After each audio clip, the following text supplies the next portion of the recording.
السلام عليكم ورحمة الله وبركاته. الحمد لله رب العالمين، والصلاة والسلام على سيد الأنبياء والمرسلين محمد وعلى آله وأصحابه أجمعين. أما بعد فأعوذ بالله من الشيطان الرجيم. بسم الله الرحمن الرحيم.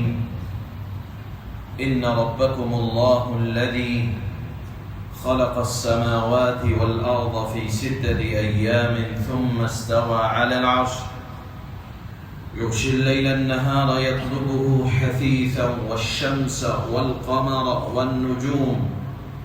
والنجوم مسخرات بأمره ألا له الخلق والأمر تبارك الله رب العالمين. صدق الله العظيم وصدق رسوله النبي الكريم، ونحن على ذلك لمن الشاهدين والشاكرين، والحمد لله رب العالمين. يا رب صل وسلم دائما أبدا على حبيبك خير الخلق كلهم، صلى الله على النبي الأمي، صلى الله على النبي الكريم. عزیزان محترم، بزرگوں، نوجوان ساتھیوں،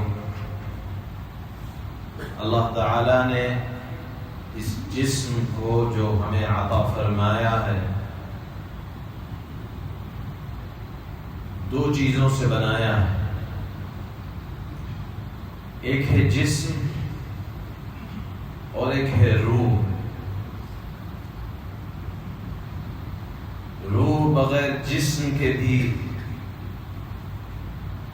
اگر رہے تو اس کو مردہ کہا جاتا ہے، یا جسم کے اندر اگر روح نہ ہو تو کوئی اس کو نام بھی نہیں دیتا، بلکہ کوئی میت کہتا ہے، کوئی جنازہ کہتا ہے. تو 2 چیزوں سے مل کر انسان بنتا ہے، ایک ہے ہمارا بدن اور ایک ہے ہماری روح.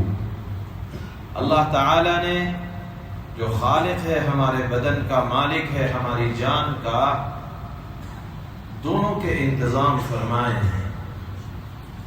آپ دیکھیں، اگر ہمیں ہمارے بدن کو کھانے کی ضرورت ہے تو اس کھانے کا انتظام اللہ تعالی نے زمین کے اندر روزی کے ذریعے سے فرمایا.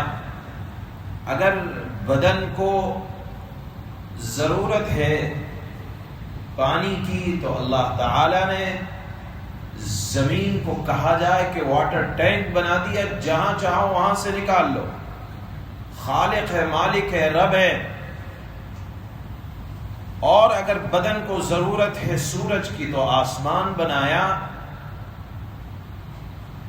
اس کے اندر سورج کو اللہ تعالی نے معلق فرمایا. ستارے بنائے تو فرمایا وَبِالنَّجْمِ هُمْ يَهْتَدُونَ. غرض اللہ تعالی نے اس جسم کو بنایا اور اس کی ضروریات کا بھی انتظام فرمایا. جیسے بدن، جسم بغیر خوراک کے زندہ نہیں رہ سکتا، اسی طرح ہمارے بدن کے اندر ایک روح ہے، اس کو بھی اللہ تعالی نے بنایا ہے، اور وہ بھی صحیح سالم رہے اس کے لیے بھی اللہ تعالی نے انتظام فرمایا. کہ جیسے بدن کے لیے اگر کہیں کسی چیز کی کمی آ جاتی ہے تو بدن ختم ہونے لگتا ہے اور ایک وقت آتا ہے کہ مر جاتا ہے.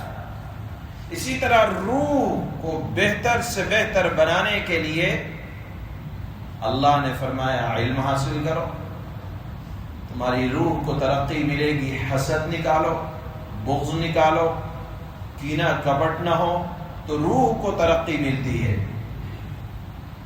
تو عرض کرنے کا مطلب یہ ہے کہ اللہ تعالی نے جسم بھی بنایا، روح بھی بنائی. دونوں کو بہتر بنانے کے لیے اللہ تعالی نے نظام بھی بنایا. کہیں فرمایا اللہ کے نبی نے مثل ما بعثنی اللہ، کہ میری مثال ایسی ہے کہ جیسے آپ دیکھیں آسمان سے اگر بارش ہوتی ہے تو 3 طرح کی زمینیں ہوتی ہیں. کچھ زمین تو وہ ہوتی ہے کہ پانی کو جذب کرتی ہے اور اس کے اندر سے اپنے اندر سے کہیں تو بہترین غذائیں نکلتی ہیں اور کہیں پھول نکلتے ہیں، کہیں میوے نکلتے ہیں. زمین کا ایک حصہ یہ ہے جو بڑا قیمتی ہے، ایک حصہ وہ ہے جو پانی کو اپنے اندر جذب کر لیتا ہے. جب ضرورت ہوتی ہے تو لوگ ان تالابوں میں سے اپنے کھیتوں کو سیراب کرتے ہیں، یہ بھی اچھا ہے. لیکن ایک زمین کا وہ حصہ ہے کہ جہاں بارش تو برستی ہے لیکن وہ پانی کو نہ تو اپنے اندر جذب کر پاتی ہے نہ اپنے اندر سے کچھ نکال پاتی ہے، جس کو چٹیل میدان کہا جاتا ہے. اللہ کے نبی نے فرمایا کہ میری بعثت بھی بالکل انبیاء کی بعثت بھی اسی طرح سے ہوتی ہے کہ کچھ لوگ تو وہ ہوتے ہیں کہ جو انبیاء کے علم کو اپنے اندر سما کر رکھتے ہیں، بڑے بہترین لوگ ہیں کہ وہ خود بھی فائدہ اٹھاتے ہیں اور لوگوں کو بھی فائدہ دیتے ہیں. کچھ لوگ وہ ہیں کہ لوگ جب ان سے مسائل پوچھنے آتے ہیں تو وہ اللہ کے نبی کی حدیثوں کے مطابق مسائل کو بتاتے ہیں، بڑے عمدہ لوگ ہیں. پھر فرمایا اللہ کے نبی نے تیسرا طبقہ وہ ہے جو انتہائی خراب لوگ ہیں کہ جو انبیاء کی برستی ہوئی تعلیمات سے فائدہ نہیں اٹھاتے. بزرگوں، اگر یہ تمہیز سمجھ میں آئی ہو تو اس کے بعد عرض کرنا یہ ہے کہ اللہ تعالیٰ نے روح کا بھی انتظام فرمایا اس کو اچھا رکھنے کے لیے اور جسم کا بھی انتظام فرمایا. اب اس روح اور جسم کو بنانے کے بعد اللہ نے فرمایا وَمَا خَلَقْتُ الْجِنَّ وَالْإِنسَ إِلَّا لِيَعْبُدُونَ، کہ میں نے جنات اور انسان کو پیدا کیا ہے عبادت کے لیے، اور عبادت کا مطلب طاعت، اللہ کی اطاعت کے لیے پیدا کیا. دیکھیے اللہ تعالیٰ نے ہمیں پیدا کیا ہے، کچھ چیزیں یہ ہیں کہ جو جبراً مانتے ہیں، زور زبردستی کے ساتھ. مثال کے طور پر ہمارا جسم بہت اچھا ہے لیکن ہم اپنے جسم کے مالک نہیں ہیں. ایک وقت آئے گا اللہ کو سپرد کرنا پڑے گا. اگر آج ہم اپنے جسموں کے مالک بن جائیں تو اگر ملک الموت آئے گا تو کہیں گے کہ کیا ضرورت ہے آپ کو ہمارے پاس آنے کی. لیکن چاہیں نہ چاہیں بیماری آئے گی، موت آئے گی، مجبور ہیں ہم. موت آئے گی، دنیا سے جانا پڑے گا، خاتمہ ہوگا. تو اللہ نے فرمایا کچھ لوگ زبردستی مانتے ہیں اور کچھ لوگ وہ ہیں کہ اللہ کی اطاعت سمجھ کر عمل کرتے ہیں. اب آپ نے اگر یہ بات سمجھ میں آئی ہو تو اور آگے سمجھیں کہ اللہ تعالی نے اس کائنات کے نظام کو ایسا بنایا ہے کہ ایک دوسرے کے ساتھ ضرورتوں کو وابستہ رکھا ہے.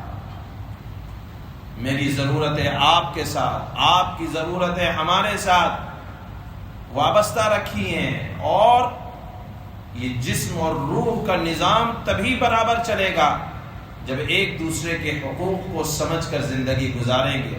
آپ دیکھیں اللہ تعالی نے جیسے ہم نے بتایا کہ زندگی گزارنے کے لیے انتظام فرمایا، جسم کو بہتر سے بہتر بنانے کے لیے مال کا انتظام فرمایا، تو اس کے بارے میں بھی فرمایا کہ خرچ کیسے کرنا ہے. حضرت شاہ عبد القادر صاحب جیلانی نور اللہ مرقدہ کا ایک مقولہ بڑا مشہور ہے کہ تم اگر یہ جاننا چاہتے ہو کہ تم نے یہ مال کہاں سے کمایا تو یہ دیکھ لو کہ خرچ کہاں کر رہے ہو. اگر وہ خرچ کیا جا رہا ہے نیکی کے کام میں، تقوی کے کام میں، تو سمجھ لو کہ اس کا ذریعہ آمدنی حلال ہے. اور اگر وہ خرچ کیا جا رہا ہے ناجائز کام میں، غلط کاموں میں اور گناہ کے کام میں تو سمجھ لو کہ اس کے آنے کا راستہ صحیح نہیں ہے، اور جس مال کے آنے کا راستہ صحیح نہ ہو وہ غلط مصرف میں لگتا ہی ہے۔ حضرت امام ابو حنیفہ نور اللہ مرقدہ کا بڑا واقعہ وہ مشہور ہے کہ امام ابو حنیفہ رحمہ اللہ کپڑے کے بڑے کاروباری تھے، اتنے بڑے کاروباری کہ کوفہ میں ان سے بڑا کوئی مالدار نہیں تھا۔ جب ان کا انتقال ہوا 56 کروڑ کی جائیداد اور ان کے پاس بچا ہوا مال تھا، اور عالم یہ تھا کہ کوفہ کی کوئی عورت ایسی نہیں تھی جس کا وظیفہ، غریب کوئی ایسی عورت نہیں تھی، غریب کوئی بچہ ایسا نہیں تھا کہ حضرت امام ابو حنیفہ نور اللہ مرقدہ کے ہاں سے اس کا وظیفہ ہر ماہ جاری نہ ہو۔ اور اس کے باوجود ہم فقہ حنفی پر جو عمل کرتے ہیں، اللہ نے اس کو جو مقبولیت عطا فرمائی ہے، اور زیادہ تر جہاں دنیا میں ماننے والے احناف پائے جاتے تو کوئی نہ کوئی تو وجہ ہوگی۔ جیسے وہ مقولہ تھا کہ اگر جاننا چاہتے ہو کہ یہ مال آیا کہاں سے تو دیکھ لو خرچ کہاں ہو رہا ہے، تمہیں اپنے انکم کا صحیح اندازہ ہو جائے گا۔ حضرت امام ابو حنیفہ نور اللہ مرقدہ کے بارے میں آتا ہے کہ ان کے یہاں بر وقت 50 علماء رہتے تھے، اور ایک ٹیم تھی، کوئی مسئلہ پیش آیا تو سب سے پہلے علماء کے درمیان رکھا جاتا، اس پہ مہینوں بحثیں چلتی تھیں، اور اس کے بعد کسی مسئلے کا حل نکلتا تھا تو 50 علماء کی جو جماعت تھی اس کا سارا خرچہ حضرت امام ابو حنیفہ نور اللہ مرقدہ کے بزنس سے چلتا تھا، اور ان کی آمدنی تھی، کپڑے کے بڑے بیوپاری تھے۔ ایک مرتبہ کا واقعہ ہے، حضرت امام صاحب نور اللہ مرقدہ نے ایک صاحب کو دیا کہ میرا بڑا عمدہ کپڑا ہے، تم اس کو فروخت کر دو اور اس کی قیمت 1 لاکھ روپیہ ہے۔ جن صاحب کو دیا انہوں نے یہ سمجھ کر کہ ابھی کپڑے کی ضرورت اتنی نہیں ہے، اس کو اپنے پاس جمع کر لیا، اور یہ سوچا کہ آگے جب ضرورت پڑے گی تو اس کو فروخت کر دیں گے۔ ہوا بھی یہی کہ انہوں نے 2 مہینے کے بعد اس کپڑے کو بیچا، اور بڑے خوش ہوئے کہ آج تو میرے مالک یعنی امام ابو حنیفہ جو بڑے بزنس مین ہیں مجھ سے خوش ہوں گے کہ میں نے 1 لاکھ کے کپڑے کو 2 لاکھ روپئے میں فروخت کیا ہے، اور مجھے بڑا عقل مند آدمی کہیں گے۔ چنانچہ بڑے خوش ہو کر امام صاحب کے پاس پہنچے اور کہا کہ اتنا پروفٹ ہوا ہے۔ حضرت امام ابو حنیفہ نے فرمایا قیمت تو اتنی کی تھی، فرمایا بات یہ ہے کہ میں نے اس کو 2 مہینے کے بعد بیچا جب لوگوں کی ضرورتیں بڑھ گئیں۔ حضرت امام ابو حنیفہ نور اللہ مرقدہ نے فرمایا کہ تم نے غریب لوگوں کی مجبوری کا فائدہ اٹھایا ہے۔ اللہ کے نبی صلی اللہ علیہ وسلم نے غرباء کی مجبوری کا فائدہ اٹھانے سے منع فرمایا ہے۔ اس کو احتکار عربی میں کہا جاتا ہے۔ احتکار کا مطلب یہ ہوتا ہے جمع اندوزی کر کے رکھو، اور جب دنیا میں اس چیز کی ضرورت پیش آئے بھاؤ بڑھا کر لوگوں کے درمیان تقسیم کرو یا جیسے بھی فروخت کرو۔ اللہ کے نبی صلی اللہ علیہ وسلم نے منع فرمایا ہے کہ غریبوں کی غریبی کا فائدہ یا کسی مجبور کی مجبوری کا فائدہ نہیں اٹھایا جا سکتا۔ فوراً فرما دیا تم یہ جو تجارت کر کے آئے ہو جس پر تمہیں فخر ہے، جاؤ یہ غریبوں میں صدقہ کر دو۔ امام ابو حنیفہ کسی مزدور کی مجبوری کا فائدہ نہیں اٹھائیں گے۔ لوگ کہتے ہیں کہ آج یوم مزدور ہے، آپ سنیں اسلام کے اندر اس چیز کو آج سے نہیں، اللہ کے نبی صلی اللہ علیہ وسلم نے کیا آپ کی تعلیمات میں اس کا حصہ تھا کہ اگر جنگ میں قیدی آتے تھے، یہ تو کہا جاتا ہے بدنام کرنے کے لیے کہ غلام اور باندی کا نظام، آپ آج کے ماحول میں ذرا سوچیں کہ دو ملکوں کے درمیان جنگ ہو رہی ہے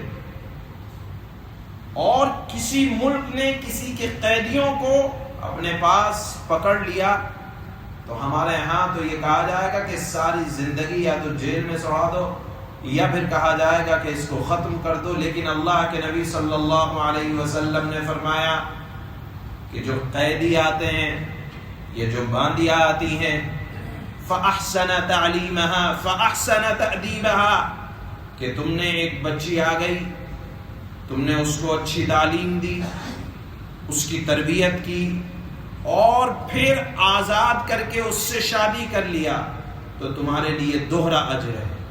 اب آپ دیکھیں، ایک بچی کو معلم بھی ملا، مربی بھی ملا، شوہر بھی ملا، گھر چلانے والا بھی ملا، اور پھر اللہ کے نبی صلی اللہ علیہ وسلم نے فرمایا کہ اگر تم نے ایک غلام کو آزاد کیا تو بنو اسماعیل کے 100 غلاموں کے آزاد کرانے کے برابر ہے. غلاموں کا جو یہ نظام تھا اس کا مطلب یہ ہوتا تھا، اسی لیے جتنے قیدی آتے تھے کبھی جنگ میں تو اس سے زیادہ آزاد کر دیے جاتے تھے، اور مقصد یہ ہوتا تھا کہ آنے والوں کو تعلیم دی جائے، تربیت کی جائے، ان کے لیے رہن سہن کا انتظام کیا جائے. اسی لیے اللہ کے نبی نے فرمایا اخوانکم خولکم، کہ تمہارے جو ماتحت ہیں یہ تمہارے بھائی ہیں، اور ان کے اوپر خوب خرچ کرو. چنانچہ حضرت امیر معاویہ رضی اللہ تعالی عنہ جب شام کے گورنر بنے، حضرت امام حسن رضی اللہ تعالی عنہ کے زمانے میں حضرت امام حسن نے ان کے ہاتھ پر بیعت فرمائی، تو حضرت امیر معاویہ رضی اللہ تعالی عنہ نے لکھ بھیجا کہ حضرت آپ کا سالانہ وظیفہ میں ایک پرچہ لکھ کے دے رہا ہوں، جتنا آپ لکھیں گے اتنا آپ کو دے دیا جائے گا اور اس کا کوئی حساب و کتاب نہیں. حضرت امام حسن رضی اللہ تعالی عنہ نے ایک بڑا اماؤنٹ لکھ کر بھیج دیا.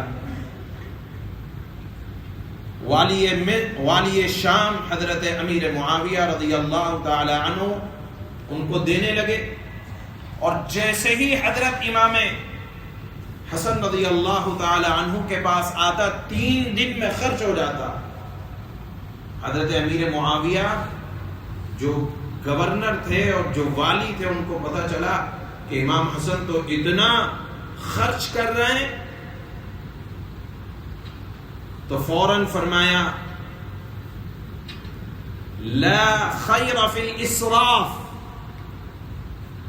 کہ فضول خرچی میں کوئی خیر نہیں ہے.